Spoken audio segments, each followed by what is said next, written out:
Bonjour à tous et bienvenue dans l'émission On en fait tout un cinéma. C'est Florian et je suis ravi de vous accueillir pour ce numéro un peu particulier cette semaine.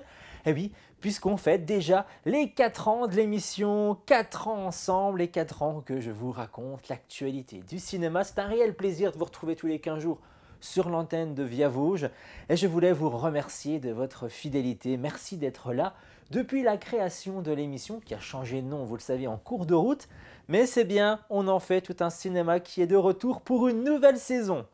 On commence dès maintenant avec le sommaire et je vous propose dans ce numéro la bande-annonce du film The Batman, et oui, qui arrive avec Robert Pattinson au casting. Un autre film culte, un remake se prépare pour la fin de l'année. C'est Denis Villeneuve qui vous proposera le remake du film Dune et la bande-annonce toute fraîche qui vient d'être dévoilée cette semaine. Voilà les premières images que je vous proposerai dans ce numéro. On continuera avec une rencontre cinématographique. Cette semaine, nous irons voir le plus globe-trotteur du monde.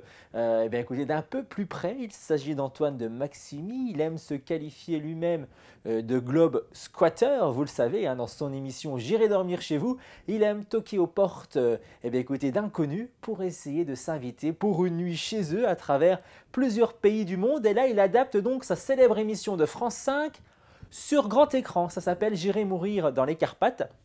Et il nous en parlera dans quelques instants. C'est mon invité Antoine de Maximi avec vous dans quelques secondes. Restez bien à l'écoute. Le jeu bien sûr qui vous permettra à vous peut-être d'inviter votre famille ou un ami à partager une petite toile avec vous. Il faudra deviner quelle est la bande-annonce scriptée cette semaine. Et enfin, en fin d'émission, plusieurs photos de tournage. Et on retournera sur le film culte de Stanley Kubrick 2001. L'Odyssée de l'espace. Voilà ce que je vous propose dans cet épisode un peu anniversaire, on peut le dire. Installez-vous confortablement, suivez-moi, c'est parti, à direction les premières images de la semaine.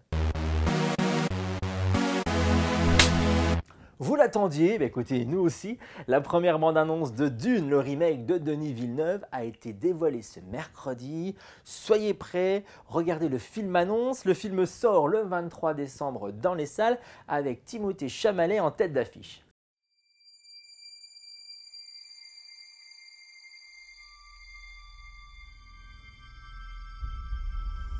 Il se passe quelque chose en moi. Quelque chose s'éveille dans mon esprit, je n'ai aucun contrôle dessus. Qu'est-ce que tu as vu? Une croisade se prépare. Tu rêves souvent de choses qui se réalisent, telles que tu les avais vues? Oui.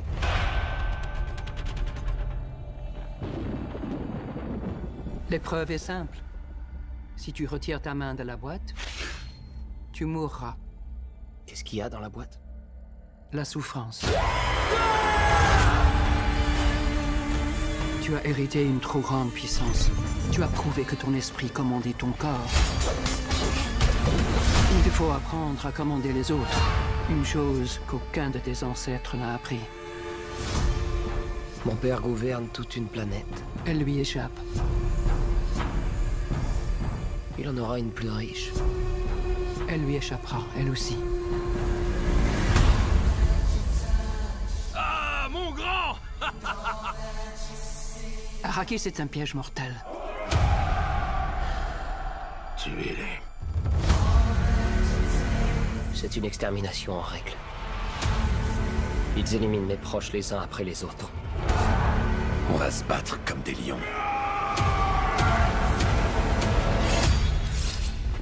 Un animal pris au piège dévorera sa propre patte pour s'échapper. Qu'est-ce que tu vas faire? Je te connais.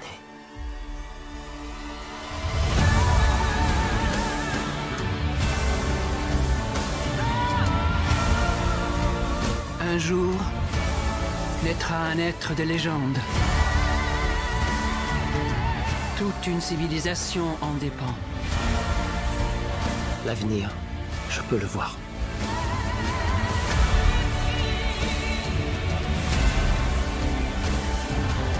Je ne dois pas avoir peur.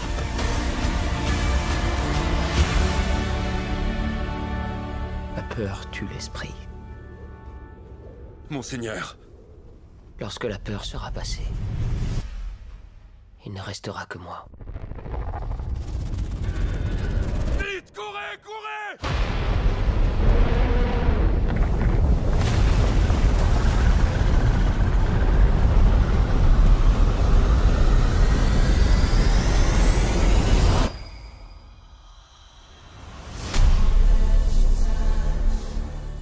Allez, mettons sur pause les premières images et je vous propose de partir à la rencontre du baroudeur le plus connu de France 5. Et oui, vous savez, Antoine de Maximi qui s'invite chez vous à dormir dans sa célèbre émission J'irai dormir chez vous. Il nous parle de son long métrage, et oui, puisqu'il adapte en quelque sorte, on peut le dire, son émission sur France 5 sur grand écran avec au casting Max Boublil et Alice Paul. Je vous laisse découvrir la rencontre avec Antoine de Maximi. Ben voilà, je viens d'arriver au Mali et l'idée, c'est d'aller dormir chez les gens. Je sais pas qui. Ça, c'était le premier épisode de la série J'irai dormir chez vous. Et depuis, j'ai parcouru une 60aine de pays. Antoine de Maximi, bonjour. Oui, bonjour. Merci d'avoir accepté notre invitation. Alors, c'est pas la première fois, on peut dire, que vous passez par la case cinéma, hein, puisque vous avez été déjà adapté pour le cinéma votre émission J'irai dormir chez vous, J'irai dormir à Hollywood, il y a à peu près une dizaine d'années. 12 ans, ouais. 12 ans déjà. Mais comment vous est venue l'idée justement d'adapter votre émission sur grand écran en adaptant justement tout ça en fiction? Bon, c'est assez simple, c'est que quand on voit la série, on s'aperçoit qu'un épisode sur 3, j'ai une séquence qui est un peu tendue. Et un épisode sur 10, elle est très tendue. Et forcément, je me posais la question parfois de est-ce que si ça dérapait, qu'est-ce qui se passerait? Voire même si je disparaissais, qui pourrait savoir? Je me suis souvent demandé ce qui se passerait si un jour ça dérapait vraiment. Antoine de Maximi, le présentateur de J'irai dormir chez vous, a disparu alors qu'il était en tournage dans les Carpates. Donc c'est ça qui m'a poussé à envisager d'écrire un scénario de fiction sur l'émission. Et c'est arrivé quand? Pendant un tournage ou Non, il n'y a pas eu un moment particulier. Moi, les idées, en général, elles mûrissent pendant des années. Et au moment où elles sortent vite. Mais pendant 5 ans, j'y ai pensé. Et là, vous pensiez depuis 5 ans et vous avez mis en place une plateforme participative justement pour financer votre film. Oh, c'est plus compliqué que ça. C'est-à-dire que moi, j'ai écrit le scénario à partir de 2011. J'ai commencé à y penser en 2005-2006. Et puis en 2019, j'avais toujours pas de sous. J'avais trouvé des producteurs, il n'y avait personne qui suivait. Et donc je me suis dit, bon, maintenant il faut que je sache si je le fais ou si je laisse tomber le projet. Et puisque de toute façon personne ne m'amenait d'argent, j'ai décidé de faire un financement participatif avec l'idée de le tourner qu'avec ça s'il fallait. Et en réalité, ça a très très bien marché. On a récupéré 256 000 € en 5 semaines. Mais surtout, ça a lancé la machine. Ça, en fait, un financement participatif, c'est un peu une étude de marché. Oui, oui, oui. Et du coup, comme les gens voyaient qu'il y avait beaucoup de monde qui était prêt à mettre 5 € avant qu'il y ait un film, du coup, ça a sensibilisé tous les, comment on appelle ça, les partenaires financiers du cinéma.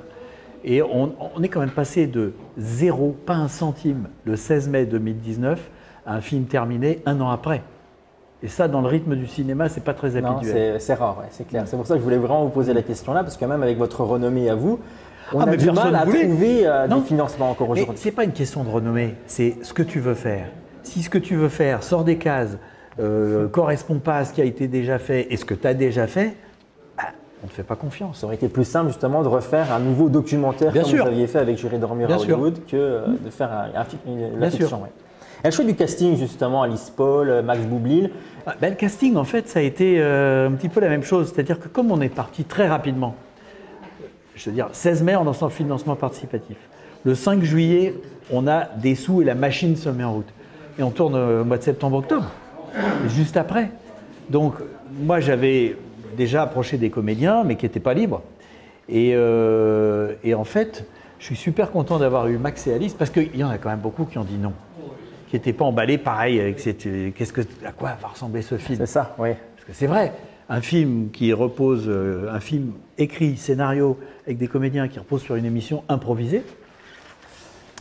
Et donc, je ne suis pas étonné qu'eux, ils aient accepté parce que c'est des acteurs de comédie. Et les acteurs de comédie, je suis convaincu d'une chose, ils sont plus audacieux. Ils sont plus gonflés, ils ont moins peur de leur image, de ce qu'on va faire à leur image. Parce que quand ils jouent dans des comédies, parfois ils passent pour des couillons. Voilà. Mais là, alors pour le coup, vous avez réussi à bien les mettre en scène parce Et- qu'on les sort des cases où on a l'habitude de Exactement. voir Max Boublil, par exemple. Bah oui. Et là, justement, on voit une nouvelle facette de lui. Et je Mais trouve que je suis c'est très très content. réussi pour ça. Et Ah, même Alice qui fait passer plein de choses juste par son regard. c'est vrai. Ouais. Et donc je suis vraiment content de tous les deux qui ont eu le courage, un, de venir, et deux, qui ne sont pas dans leur registre habituel. Et, vous réalisez, vous tournez, c'est vous qui faites tout dans votre émission, hein, de A à Oui. Z. Et là, justement, sur ce long métrage, vous passez en une équipe réduite où vous êtes tout seul, et Oui. là où vous êtes entouré de beaucoup de monde. Alors, est-ce que c'est compliqué justement de devoir diriger du monde alors que généralement, il n'y a que vous à diriger souvent? Moi en fait, j'ai beaucoup changé de rôle, de machin dans ma vie. Et je te dis ça parce que à chaque fois que j'ai changé, que j'ai lancé quelque chose de nouveau, je m'étais préparé. Et là, pour faire de la fiction, je m'étais préparé. J'avais fait le making-of du film, elle s'appelait Sarah. J'ai pas été payé grand-chose, mais j'ai dit je veux y aller tous les jours. Parce que tu apprends des choses que tu apprendras dans aucune école. L'atmosphère, voilà. J'avais fait un stage de direction d'acteur de 7 semaines, un vrai stage où j'ai appris énormément de choses. Et j'ai fait aussi un autre truc, c'est que je me suis quand même retrouvé sur des gros documentaires. Une fois, j'étais responsable d'un bateau de 60 mètres de long avec 50 personnes à bord. Donc c'est ça quand aide. même un peu comme une équipe de tournage. C'est vrai. Et ce bateau, il y avait 2 sous-marins qui plongeaient à 1000 mètres. Enfin, c'était vraiment une très très grosse expédition. Et en fait, tu comprends un truc, c'est que si tu veux arriver à gérer un bateau, Oui. parce qu'en fait une équipe de tournage c'est aussi un peu un bateau, il faut t'occuper des responsables. Et tu ne peux pas discuter avec tout le monde, parce que sinon tu vas te noyer. Donc tu discutes avec le responsable de l'image, et lui, il se débrouille Ouais, c'est ça. Faut avec tout ce qu'il y a en dessous. Ouais. Parce que sinon, tu n'y arrives pas. Mais c'est vrai que ça faisait 15 ans que je travaille tout seul. C'est pour ça. Comment qu'on passe du jour au lendemain, c'est pour ça ma question. Je m'adapte. Voilà. C'est tout. Voilà. C'est clair. Et dans votre film, justement, vous partez dans la région montagneuse des Carpates, hein, du côté de la Oui. Roumanie. Pourquoi ce choix, avec tous les voyages que vous avez fait dans vos émissions, pourquoi vous avez choisi J'ai pas ce vraiment lieu? choisi la Roumanie. Je me suis pas dit je vais écrire ce film, où est-ce qu'il va se passer, est-ce que ça se passera en Afrique, en Asie. Non. Oui. Ça a mûri pendant 5 ans. 2005, 2006 jusqu'à 2011.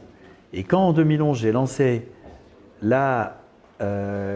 j'ai commencé à écrire le scénario, il y a plein de trucs qui avaient mûri qui sont sortis d'un coup. Et dans ces trucs-là, il y avait les Carpates. Et après, évidemment, en 3 semaines, j'avais trouvé l'intrigue, mais je n'avais pas l'histoire, je n'avais pas un scénario terminé. Donc là, tu travailles de manière beaucoup plus raisonnée. Et là, tu vires des trucs, tu en rajoutes, tu changes. Et là, les Carpates, c'est resté. Et vous avez tourné réellement là-bas ou Bien vous sûr. savez... D'accord, c'est vraiment là-bas, parce qu'on adapte généralement peut-être des lieux. Non, on a avec un tourné tournage en là-bas. France, On a mais tourné là-bas. Vous avez choisi là-bas. Alors en montage, et on en parle beaucoup dans votre film, c'est pour ça que je voulais vraiment vous poser cette question, on doit faire des choix, on garde des séquences et on en Ouais. supprime d'autres. Vous avez Oui. dû supprimer énormément de choses dans vos émissions, j'imagine. Oui, Est-ce que les vous avez émissions, oui. une anecdote ou quelque chose à nous raconter, quelque chose de cher qui aurait été coupé au montage? Bon, il y a plein de trucs qui ont été coupés au montage parce que, en fait, quand je fais mes épisodes de J'irai dormir chez vous, il y a plein de trucs bien. Et j'ai même pas mal de rencontres où j'ai dormi chez des gens que j'ai pas mis. D'accord. J'ai pas mise, ouais. Puis, alors, une anecdote comme ça qui me vient, à Malte, qui est d'ailleurs le seul pays où j'ai pas dormi chez l'habitant du tout, et où j'ai été très peu chez les gens. Il y a eu un truc que j'ai pas mis parce que ça me permettait, ça se goupillait mal simplement. Mais j'ai une super rencontre avec les bonnes sœurs dans une église. C'était des sœurs cloîtrées qui sortent jamais et tout, de l'ordre de Malte. Et qui m'ont accueilli, mais alors c'était drôle, elles m'ont pas gardé à dormir, mais elles m'ont fait visiter un peu, elles m'ont offert un petit déjeuner, mais j'étais en train de prendre mon petit déjeuner avec 15 bonnes heures autour de moi qui regardaient. Bon, j'aurais vachement voulu le mettre, mais par rapport à l'ensemble du film, c'était... Donc je l'ai gardé, c'est un bonus, ça sera utilisé de toute façon. Ouais, vous avez, j'imagine, plein de rushs et juste. Ah oui, puis surtout, moi je suis très organisé, c'est-à-dire que quand je cherche des choses, je les trouve tout de suite. D'accord. Ah oui, je suis bordélique dans la vie comme ça et en même temps très méthodique. Justement, dans les émissions, comment vous préparez vos voyages? Quel pays, quand vous partez, vous choisissez le pays, comment que ça se passe justement dans votre tête? Comme ça, mes envies, comme je le sens. Ah oui, comme ça. Ouais. Il n'y a pas vous dites Il n'y a pas, personne je suis qui jamais passé m'emmerde. là ou... Non. Et oui, pour une raison très simple. Si tu vas dans un pays et que tu as envie d'y aller, tu vas faire le truc. Si tu y vas à contre-cœur, tu ne peux pas avoir la bonne énergie. C'est compliqué à faire, hein, J'irai dormir chez vous. J'imagine, oui. Alors justement, je voulais vous poser une question avec les émissions qu'on peut voir en parallèle de la vôtre, par exemple Nu et Culotté, par que je exemple. connais très bien. Ouais. Est-ce que justement vous suivez ces émissions-là? Est-ce que vous êtes Je ne les suis fan, pas trop vous parce que aimez? je ne regarde pas la télé, mais par contre on se connaît bien. C'est la même boîte de prod et on s'est même amusé à se croiser Voilà, aux Pays-Bas. D'accord. Donc on a fait un épisode où on s'est juste croisés, on a chacun un petit plan dans les… Mais j'en ai vu plusieurs et c'est vachement bien. Voilà. Et ces émissions, comme par exemple les émissions d'aventure, comme Koh Lanta, Pékin Express. Mais c'est pas des émissions d'aventure, ça. Voilà. Je voulais votre avis par rapport à ça. Mais non, c'est des émissions jeux, c'est bien. Enfin, c'est bien pour ceux qui aiment. Moi, je regarde pas, mais je regarde pas la télé, donc. Mais non, c'est des émissions jeux. C'est pas vraiment des émissions d'aventure, non. Pour vous, c'est pas la même chose quand les candidats de Pékin Express, par exemple, vont taper aux portes et voilà, il y a une petite similitude de ce côté-là. Et qu'est-ce que vous en pensez? Oui, il y a une petite similitude. Est-ce que vous avez déjà vu d'ailleurs? J'ai vu un tout petit peu, donc je peux pas trop dire, mais il y a une organisation derrière déjà. Il y a un caméraman qui est là avec eux. Donc je mets pas de hiérarchie quand je dis ça. Mais c'est quand même moins l'aventure que quand tu es tout seul et que tu ne sais pas ce que tu vas faire. Vous vous êtes déjà retrouvé justement où ça se passait bien au début d'une soirée avec une famille et un peu plus tard dans la soirée… Il suffit de regarder l'épisode 2, le Québec. Au Québec. Voilà. Et puis ça dégénère. D'accord. Ça se passe bien au début, puis d'un coup, c'est pas pourquoi. D'accord, bon, on va redécouvrir cet épisode-là. Voilà. On va passer maintenant à une autre facette de l'émission, enfin de l'interview, où on va vous voir, vous, en tant que spectateur au cinéma, pour vous connaître un petit peu plus de ce côté-là. Et justement, est-ce que vous êtes cinéphile déjà? Oui, je suis cinéphile, je regarde beaucoup de films. Quel genre de film que vous regardez? Alors moi, déjà, j'élimine tout ce qui est film qui te raconte la vie. Ça ne m'intéresse pas, il y a les documentaires pour ça. Ouais. Moi, je ne fais pas des films pour raconter la vie, j'ai envie, enfin je ne fais pas j'en ai fait un. Mais ce que je veux dire, je n'ai pas envie de regarder des films qui me racontent la réalité du monde, etc. Très souvent, ça m'emmerde. Moi, le cinéma, j'ai envie qu'il m'emmène ailleurs. Tu vois? Vous voulez voyager encore une nouvelle fois là? Ouais. Oui, en tout cas, qui me sortent de la réalité. Donc, je ne suis pas du tout friand de ces films-là. Et quelle est votre fréquence justement des salles? Alors, je regarde beaucoup chez moi. Ouais. En plus, maintenant, je fais partie de l'Académie des Césars, donc je reçois le coffret et je me projette beaucoup de films. Je vais quand même au cinéma, mais j'ai vraiment une propension à aller voir des films qui t'emmènent ailleurs. Tu vois, j'ai besoin que moi une histoire, tu vois, donc une autre époque, ou la science-fiction, ou un truc un peu cinglé, voilà. Et puis sinon, je vais voir aussi beaucoup les mauvais films. Les mauvais films sont des films dans lesquels tu apprends. Vous les sentez, les mauvais films? Déjà, tu as Allociné qui peut t'aider un peu. Quand tu as un film que le public il dit 1,5 et puis que la presse elle dit 2, tu peux aller le voir. Parce que souvent, un mauvais film, c'est un mec qui a voulu faire quelque chose qui sortait des cases et qui a raté son coup. Qui est un peu incompris. Ouais, incompris ou il a merdé. Il peut avoir raté son film. Mais c'est rarement, quand c'est très, très mauvaise note, c'est que le mec a essayé, il a tenté quelque chose souvent. Et ben moi je vais voir ça. C'est pas banal, mais c'est bien. Et vous vous souvenez du premier film que vous avez vu au cinéma? Oui, ça a été repris après. C'était la randonnée sauvage ou je sais pas quoi. C'est l'histoire d'un chien, d'un chat et de je sais pas quoi. À Walt Disney. Oui, je vois, oui. Qui essayent de retrouver leur famille ou je sais pas quoi. Mais moi, c'est la version originale. Originale ou quelque chose comme ça. Qui était en quoi? C'était en 1965, un truc comme ça. Oui, parce qu'ils ont refait, il y a eu un remake. Oui. Bon, ça, je suis pas allé le voir. Et votre plus grand souvenir de cinéma, quelque chose qui vous a marqué, vous êtes ressorti de… Alors c'est 2001, parce que en fait 2001, moi je ne l'ai pas vu quand il est sorti, je l'ai vu quand il est ressorti. Ouais. À l'époque, comme tu n'avais pas de cassette vidéo et tu n'avais rien, c'était le cinéma, tu voyais le film quand il sortait ou quand il ressortait. Et moi, je n'étais pas allé au cinéma depuis des années quand je l'ai vu. Et je crois que j'avais 20 ans, 18 ans, j'en sais rien. Et très sincèrement, c'est une grande claque. Et putain, qu'il était en avance même. Hein. Mais là, il a pris un coup de vieux. Mais moi, je l'ai vu il y a une dizaine d'années. Il tenait encore vachement la route. Pour la première fois? Non, je l'ai revu. Ah oui, vous l'avez revu. Je l'ai revu et très sincèrement, très balèze. Hein, point de vue de l'invention, l'inventivité. Il n'y a que la mode qui a fait reculer le film, en fait. C'est la mode des scaphandres. Ils sont vieillots. Oui, voilà, c'est ça. Ouais, mais sinon, l'histoire, elle est extraordinaire. Bon, Antoine, merci beaucoup. Eh bien, merci. Et une dernière question peut-être pour terminer cette Tu interview. vas pas me la sortir, celle-là, quand même. Tu vas faire un effort, tu vas pas dire comme tout le monde. Je sais pas, j'ai pas vu si les autres l'avaient faite. Bah, vas-y, quand même. sois joueur. Est-ce que vous savez où dormir ce soir? On vous la sort tout le temps. Enfin, merci Antoine. Mais garde-la, c'est plus grand. Merci en tout cas, c'était super et je vous conseille à tous de voir le film parce que franchement ça vaut le détour et si vous aimez justement l'émission d'Antoine, vous allez vraiment honnêtement, retrouver dedans. Les gens, jusqu'à maintenant, il n'y a pas une personne qui aime la série qui est déçue. Je comprends, j'en fais partie et je valide, je confirme. Vraiment, bravo. Que ça dure. Bon, et où je dormirai, on verra la prochaine fois.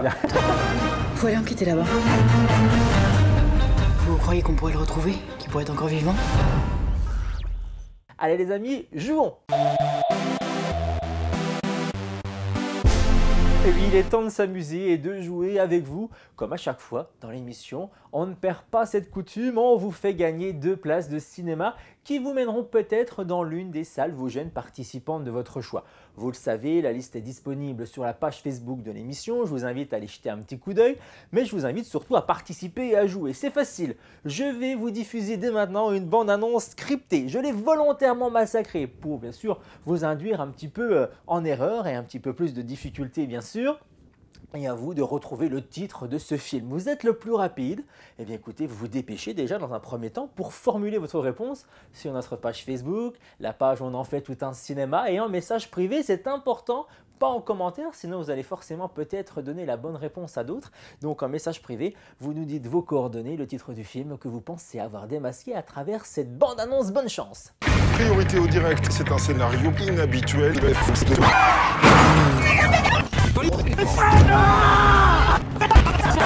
Oh, ça va un peu d'humour, besoin. Si tu as de la joie au cœur, tape dans tes mains. Bref, Samu, autoroute info, tous les cons.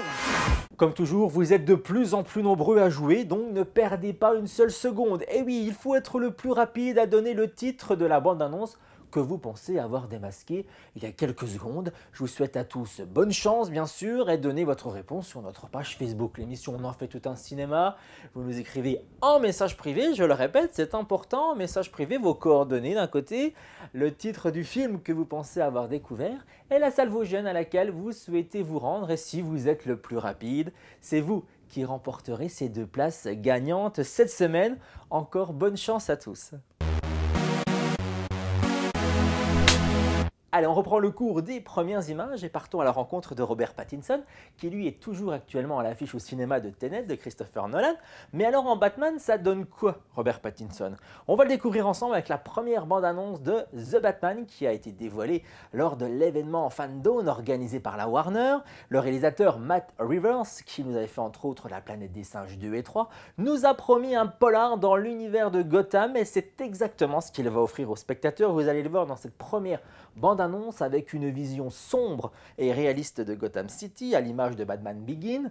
Et le tournage est censé donc reprendre ce mois-ci après plusieurs mois d'arrêt, vous le savez à cause du Covid. Reeves, le réalisateur, estime avoir tourné entre 23 et 30% du long métrage pour l'instant. Et l'indice sur qui est le méchant principal du film réside en fait dans cette bande-annonce qu'on va découvrir ensemble, puisqu'en fait l'année de sortie du long métrage en fin de bande-annonce, montre beaucoup de points d'interrogation. Alors c'est assez explicite pour nous laisser supposer que c'est l'homme mystère interprété à l'écran par Paul Dano qui serait le méchant principal. Alors le film est daté, lui, pour les salles le 29 septembre 2021. Mais attention, à prendre avec des pincettes, vous le savez, en cas de deuxième vague du Covid-19. Découvrons ensemble la bande-annonce de The Batman.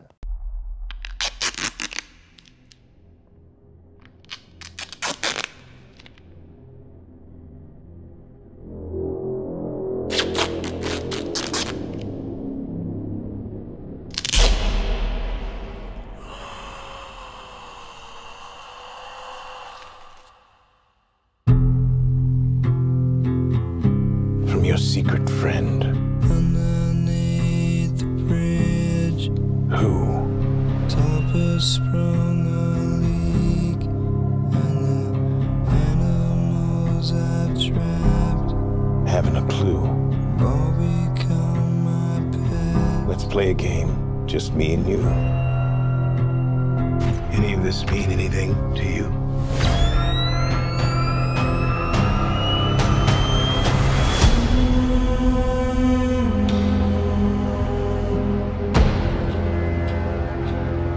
You're becoming quite a celebrity.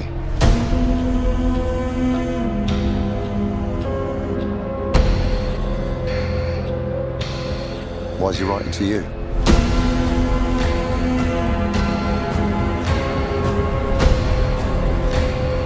If you are justice, please do not lie.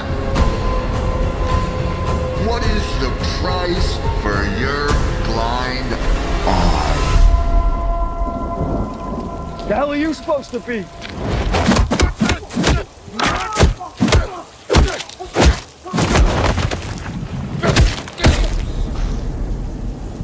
I'm vengeance.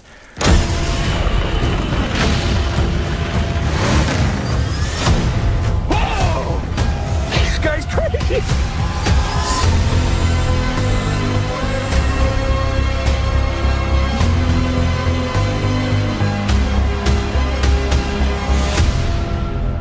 You're part of this too. How am I part of this? You'll see.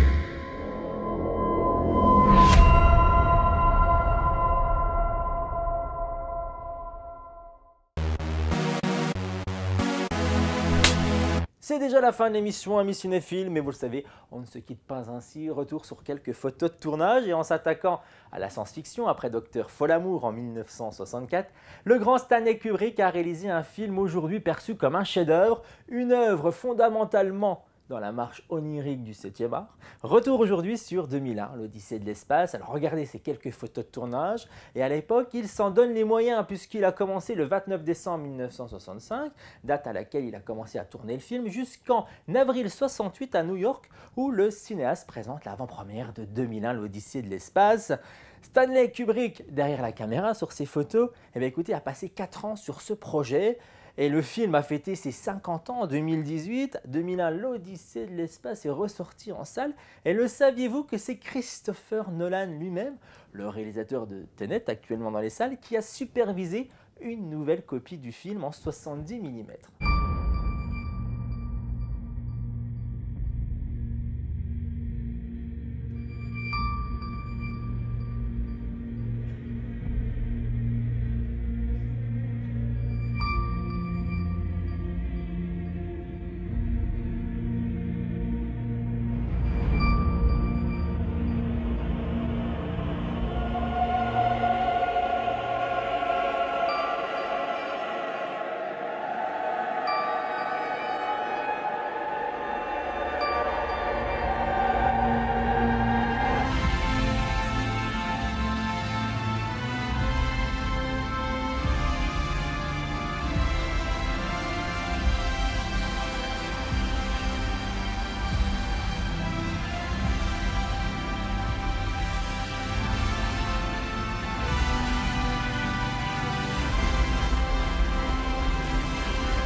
Ça me donnerait des frissons tellement ce film est culte. Si vous ne le connaissez pas encore, je vous invite à le découvrir. 2001, l'Odyssée de l'espace. Voilà les copains, c'est déjà la fin de l'émission. On se donne rendez-vous dans 15 jours pour une émission inédite pour entamer comme il se doit cette 4e saison ensemble sur l'antenne de Via Vosges.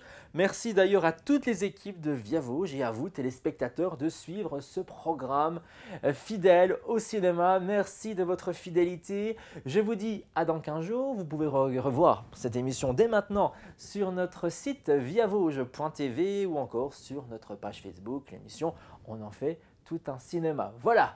Profitez des salles obscures, elles ont toujours besoin de vous. Et oui, sortez masqués, profitez, portez-vous bien, pensez aux autres. Et moi je vous dis à dans 15 jours. Bye bye.